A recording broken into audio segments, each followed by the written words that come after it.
Hello students, my name is Vivek Agarwal, PGT, Accountancy, Prasad Public School, Mathura. Today is your first day of class 11 for the subject Accountancy. First of all, I would like to deliver a lecture about accountancy in front of you. जैसा कि आप देख सकते हैं कि मैंने एक definition लिखी है यहाँ पे कि accountancy is a systematic procedure of recognising, documenting, calculating, categorising, substantiating, elucidating and licensing financial data. It divulges profit or loss for a given period of time and nature and value of a firm's assets, liabilities and owner's equity. अब इसका मतलब क्या है?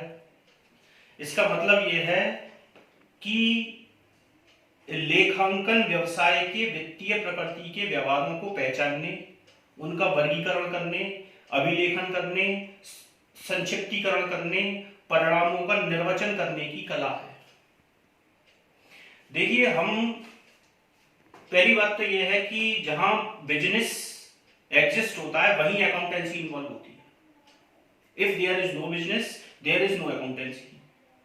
जहां business होगा वहीं accountancy होगी। Business में हम रोजाना में कई सारे लेन देन करते हैं जिसको हम ट्रांजेक्शन्स बोलते हैं, फाइनेंशियल ट्रांजेक्शन्स। फाइनेंशियल ट्रांजेक्शन्स का मतलब जिनका मकसद पैसे लेना देना या पैसा कमाना होता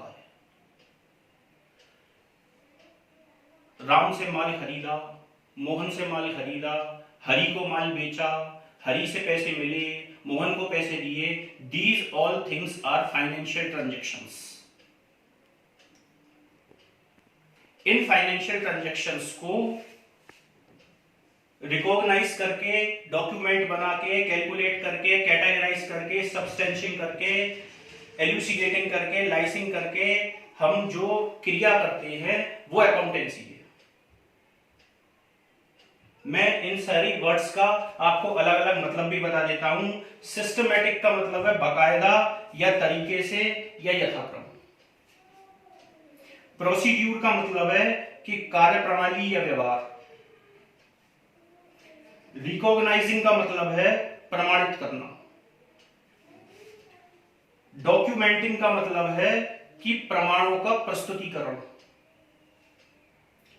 कैलकुलेटिंग तो आप जानते हैं कि कैलकुलेशन करना, गणना करना। कैटेगराइजिंग का मतलब वर्गीकरण करना, चीजों को अलग अलग करना। सब्सटेंशिंग का मतलब है कि साधन या सिद्धि। एल्यूसिडेटिंग का मतलब है कि व्याख्या करना या प्रकाश डालना। लाइसिंग का मतलब है कि संबंध स्थापित करना। तो फाइनेंशियल डाटा या फाइनेंशियल ट्रांजैक्शन को रिकॉर्ड करना बुक्स में और उनको कैलकुलेट करके, उनको संग्रहित करके, उनसे निष्कर्ष निकालना, दिस इज कॉल्ड अकाउंटेंसी। इससे आगे और बताता है कि इट डिविलेजेस प्रॉफिट और loss for a given period of time and nature and value of a firms assets, liability and owners equity.